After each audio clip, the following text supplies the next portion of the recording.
Hi, it's Monday, December the 13th, and I want to come on and share with you all something that God's brought to my mind about a challenge that I had this weekend.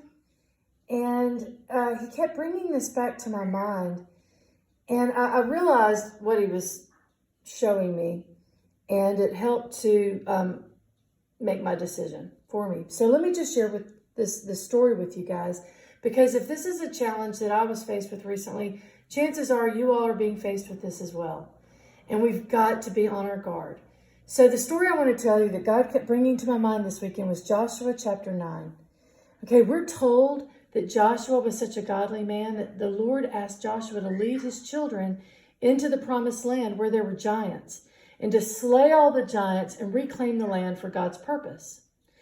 So we, at this point in chapter 9, Joshua had been doing this thing. He'd been leading the army. They had pretty much obliterated Jericho and Ai at God's direction. And the other giants in the land were getting nervous because they saw the writing on the wall. So these group of giants decided they were going to collaborate, and they were going to form this deception. And they were going to come to Joshua in his camp and hope that it would spare their lives. Okay. So what they did was they put on tattered clothes, they got moldy bread, cracked wineskins, and worn out shoes. And they approached Joshua's camp, and when Joshua asked who they were, they said, "We're from a far, far away place. We're not from around here," right? "We're from a far off place, but we heard about the greatness of your God after what he did to rescue you all from Egypt, and we're here to serve him." Now, Joshua, I imagine, used great discernment. He had to lead God's army. He had to hear God's voice clearly and obey every command. So why didn't he do that in this instance?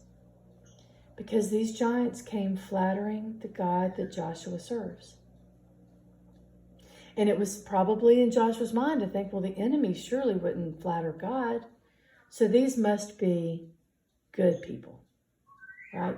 Joshua let these giants into his inner circle and made a covenant with them. But if he had prayed and asked God for wisdom and discernment and not jumped in based on his own understanding, God would have shown him the truth. And in fact, we're told in Joshua chapter 9 that 3 days later, Joshua learned the truth, that he had been deceived by these giants. But then it wasn't anything he could do. He had made the covenant. So I want you to think about this for a minute. Clearly, Joshua and Caleb were sent in with the spies, and all of the spies, except Joshua and Caleb, came back fearful. We are like grasshoppers to these giants. There's no way we can take the land. And that was a high insult to the Most High, because what he had just done to bring them out of Egypt, they had seen these miracles. But Joshua and Caleb were not fearful. They didn't operate in fear. They trusted God with all their heart. So what did Satan do? If they won't fear me, I'll flatter them. These giants would likely have made anyone else fearful, but not Joshua. So they used a different tactic. They came with flattery. Wow. Satan is very clever. He knows how to manipulate God's people. He knows our hearts. He knows who we are, what we're made of, what drives us. And he knew he couldn't get Joshua through fear, so he came bringing deception through flattery. We are to be wise as serpents, but harmless as doves, especially in this time, because Satan's going to pull out all the stops.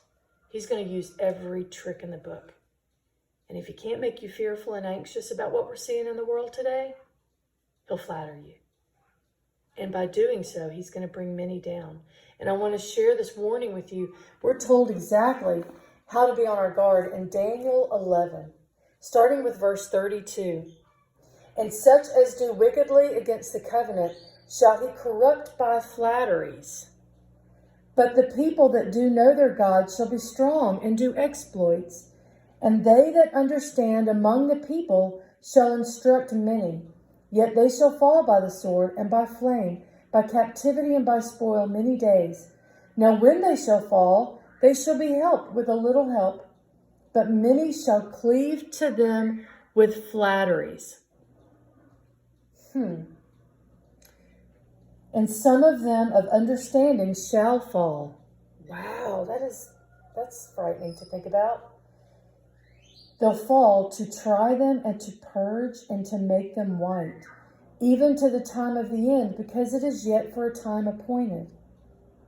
So many are going to come alongside of us as God operates his will in our lives to do great exploits. Read that in verse 32. But they that do know their God shall be strong and do exploits. God is going to raise up his army in these last days. This is the time appointed. Many of you with the eyes to see, you know this. It's in your face what time we're at. We don't know the day or the hour, though many of us are really trying hard to watch and not be caught off guard by that thief in the night. But we know that we're in that time appointed. And if Daniel is warning about people coming alongside of you with flattery, that means you're not fearful. You're not afraid. You're not falling into despair or anxiety like many around us. So you're strong and you have understanding about these times. So what's the warning? That Satan will use flattery. And by that flattery, some of them with understanding shall fall. And that fall is to try them and to purge them and to make them white. So the warning that Daniel's giving us is to be on our guard continually. It is human nature to want to hear good things about us, especially those of you like me that are prophet wired, where God's giving us some hard messages for people and they don't want to hear it. You get a lot of pushback. You get a lot of negative comments. My husband jokes after being married to me for years and says, now I know why prophets had to go live in caves. Because we have a filter, but God is our filter. And when he tells us to say something, we have to be obedient. And often it's not a fuzzy feel-good message. Often it is repent. And so we get a lot of pushback. So when someone comes alongside of us, after all of the negative comments that we get toward us, when someone comes to us with flattery, we want to hear it. We feel like we need that. You know, it's human nature to want to hear something good every now and then. You're doing a great job, a pat on the back. We shouldn't want that from our fellow humans. We should only get that from the Lord, but it's just our nature. And that's why Daniel is warning about this, because God knows our nature. Satan knows our nature. And he will send people with flattery. I had 2 different people speak a prophetic word over me over the years, 2 people that don't even know each other. But they both said something in their prophetic word to me that used a phrase that perked my attention, piqued my interest. They both said, you will succeed at your mission, do not fear. But there will be those that will come alongside of you and claim to be a part of what God is doing through you, but they will bring strange fire. Both of these people, unaware of each other and their words over me, both used the term strange fire. These people will bring strange fire. And they'll claim to be a part of what you're doing, what God is doing through you. But they will bring strange fire, so be on your guard. I'm giving this warning because, I had something happen recently that someone came to me and they were full of flattery and spoke kind things, and I was inclined to let them into my circle. It seemed good. It seemed right. But I didn't get a direction from the Lord about it. I prayed hard and I asked him to show me distinctly, plainly, if this is his will. But he was silent. He didn't affirm it or negate it. And I know his voice very well. So I didn't go right on in and jump in and make an alliance with this person because I didn't hear from God about it. And it didn't take long for God to use the situation to confirm itself.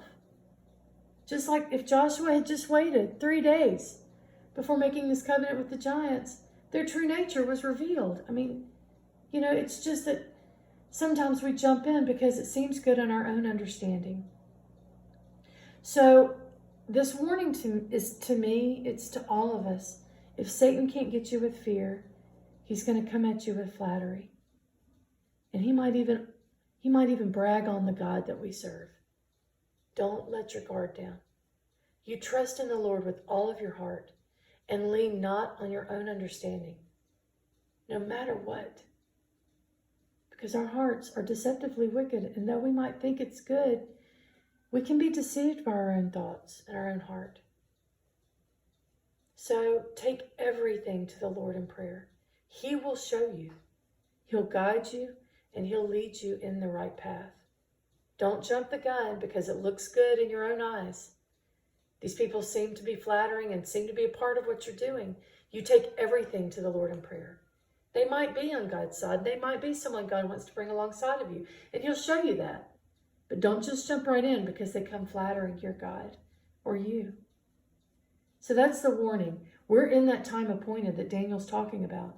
And he's giving us a clue about the tactic that the enemy will use to get into our inner circle. Circle your wagons, tighten your circle. Only let in who God tells you distinctly to let in. Okay, and so this is the warning. And I'm so grateful that God showed me through that story in Joshua to be on my guard. And I'm just going to give this message to you all guys out there. Someone may be struggling with this right now. And anyway, I just feel like God has wanted me to share this and hope that it will encourage someone else out there. Be on your guard. Let our Father be your only confirmation that you need. In Yeshua's name. Y'all have a blessed day.